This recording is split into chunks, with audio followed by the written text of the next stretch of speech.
Hey y'all, what's up? It's me, your girl Carter Chanel. Let's get into it. Roe versus Wade. Let's go.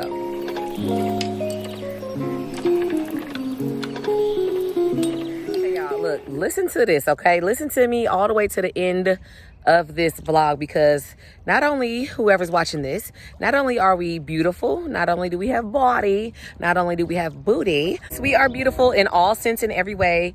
We're gorgeous. We are just everything. But we need to make sure we have everything up here, okay? We have to make sure we have brains. So on a serious note, this is very, very serious. So Roe versus Wade, everybody knows what that is. If you don't, real brief, Google it, but just real briefly, years and thousands of years ago, not thousands, but years ago, the court gave women the right to make the decision to abort a fetus, or, well, some people say it's deep, y'all already know, but it's to give the ladies the right to have an abortion if they wanted to. Well, they just overturned that, so now it's like, no, you're going to keep your child for whatever reason it may be. Whether if it's a medical reason that you needed to do a D&C, or if it's, if it's a rape case or anything serious, we have these Caucasian guys saying that, no, you have to keep the baby. You guys, listen to these 3 clips, okay? I'm going to play 3 clips, and they have different views, and they're also true, because it's all political, and it all boils down to what? The mighty dollar. You guys, listen to these. Give me your comments at the end. I'm going to drop them. It's 3 separate ones real quick. Y'all got time. Just like the COVID, not the COVID, but just like COVID and all of that stuff. And, the numbers are on the rise, but then you're dropping COVID testing to get back into the States. But then the numbers are on the rise, but then you don't have to wear your mask. It all boils down to the dollar. But check how this boils down. So y'all, make sure y'all listen, because these people gave me another perspective, and I never really thought about it in the way that they're breaking it down, but they really did. So listen to it and let me know what y'all think. Let me tell you what I found out today, baby. From a very credible source, baby.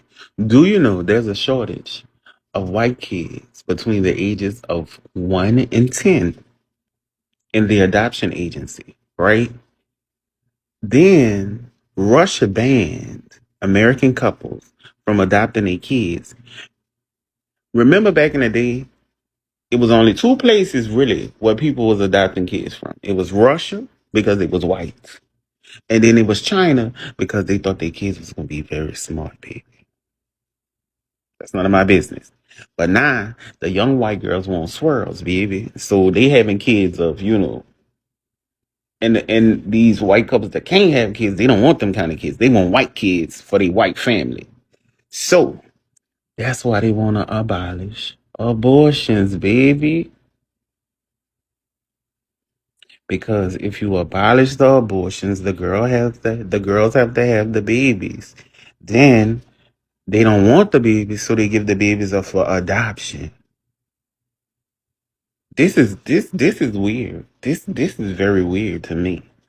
Now, maybe I don't get it because I don't have any kids, and I really don't want none at this point in my life. But for the couples to be like, now mind you, there's a bunch of black and brown kids that need homes, but they don't want them kids.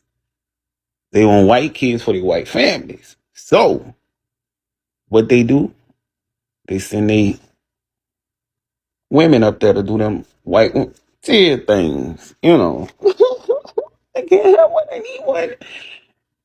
And so everybody like, oh my gosh, she can't have one, she need one. Let's abolish abortion, because they can have them and they don't want them. That is weird. It's very weird. It's giving I don't know. God's coming back. I just want y'all to know that God is coming back soon. Very, very soon. That's it. I just woke up from a 12-hour night shift working as a labor and delivery nurse to find out that Roe versus Wade has been overturned.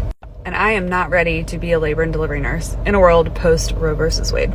My first thoughts go to the medical side of things, where medical abortions are necessary to save the mother's life, or even just to reduce an unimaginable amount of suffering.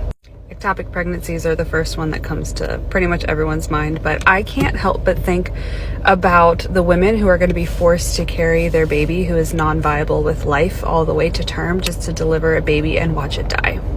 Throughout my career, I have participated in a multitude of medical abortions in cases where the fetus is non-viable with life due to various genetic conditions. The one that I think of on the top of my head is anencephaly, where the baby is born without a brain.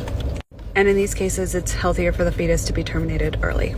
One of the reasons for that is that if an anencephaly baby comes to term, it cannot have a vaginal delivery because there is not enough pressure of the head pushing down on the cervix because there is no brain. So the baby has to be born via C-section.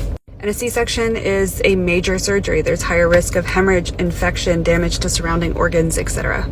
And on the human side of things, imagine having to carry your baby for the remainder of your pregnancy, so like an extra 20 weeks past when your fetus would be terminated, and people are telling you congratulations, oh my god, asking you questions, etc. And you know that your baby is not going to survive outside of the womb, and you have to deal with that every day.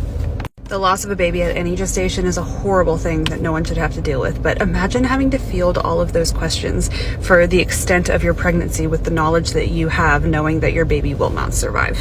Nursing is hard enough as it is. I can't imagine having to watch these women suffer as these decisions are made about their body. He says there are 3 things we can do to solve this. Number 1, we could pay women to have babies, as they have been doing in Western European nations for years. Then he says, and these are his words, not mine, unfortunately, we would have to pay women of all colors to have babies, so we don't want to do that. He says the second thing we could do is increase the number of legal immigrants that are allowed into this country every year. Then once again, he says, unfortunately, the vast majority of those wanting to come to this country today are people of color, so we don't want to do that. The third thing he says, and white men and women had better pay attention to this, 60% of the fetuses that are aborted every year are white. If we could keep that 60% alive, that would solve our birth dearth. Does that sound like racism to you? Y'all hear that? Crazy, right? Drop y'all comments. Let me know what y'all think. And the only thing I can leave y'all with is, in the great words of Tupac, and since a man can't make one, who gives the right to tell a woman when and where to create one? Continue to like, comment, subscribe, and share. Bye.